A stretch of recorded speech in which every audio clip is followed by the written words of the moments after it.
అవును 6 నెలల్లో పెళ్లి పథకంలో చేరండి. మీ ప్రియమైన వారికి 6 నెలల్లో పెళ్లి చేయండి. కృష్ణ సాయి బ్రాహ్మణ వివాహ పరిచయ వేదిక బ్రాహ్మణులకు మాత్రమే. మరిన్ని వివరాలకి కాల్ 8885592015 లేదా 9000333990.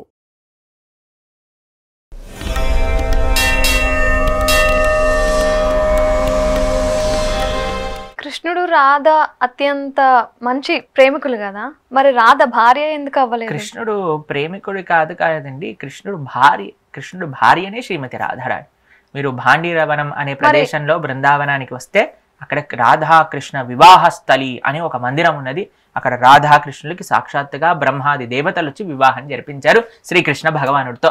గర్గ సంహిత ఆది శాస్త్రములు కూడా మనకి అదే విషయం ప్రమాణంగా చెప్తున్నాయి.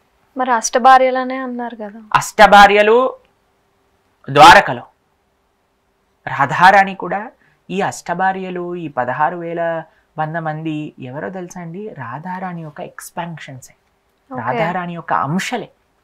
ఎవరైనా శ్రీకృష్ణ భగవానుడి దగ్గర ఉండాలి అని అంటే అది శ్రీమతి రాధారాణి యొక్క అంశం. ఎవరు అంటే వీళ్ళందరూ వ్యక్తులు కాదండి. మీరు అనుకోవచ్చు ఈయన కృష్ణుడు పురుషుడు, వీళ్ళు ఆడవాళ్ళు, వీళ్ళిద్దరికి పెళ్ళి అవుతుంది కాదు. ప్రతి ఒక్క భార్య కృష్ణుడికి ఉండే గోపికలు, కృష్ణుడి యొక్క హ్లాదిని శక్తి, కృష్ణుడి యొక్క ఆనంద స్వరూపం.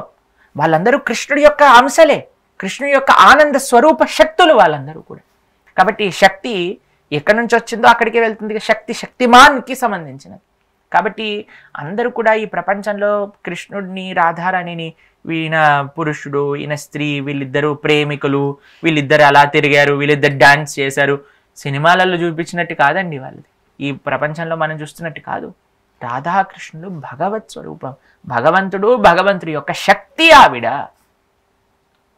రాధికా పరదేవత, సర్వలక్ష్మమయీ, సర్వ కాంతి సమ్మోహిని పరహ అని అంటారు. రాధారాణి పరదేవత. కాబట్టి ఆవిడ కృష్ణుడు ఇద్దరు సపరేట్ కాదండి, ఇద్దరు ఒకటే. కృష్ణుడు రాధారాణి ఒకటే తత్వము. ఇది రహస్యం. ప్రభుజీ గారు మనకి చాలా చక్కని విషయాలు చెప్పారు. ఇలాంటి మరిన్ని మంచి విషయాల కోసం చూస్తూనే ఉండండి ఇహ భక్తి టీవీ. నమస్కారం.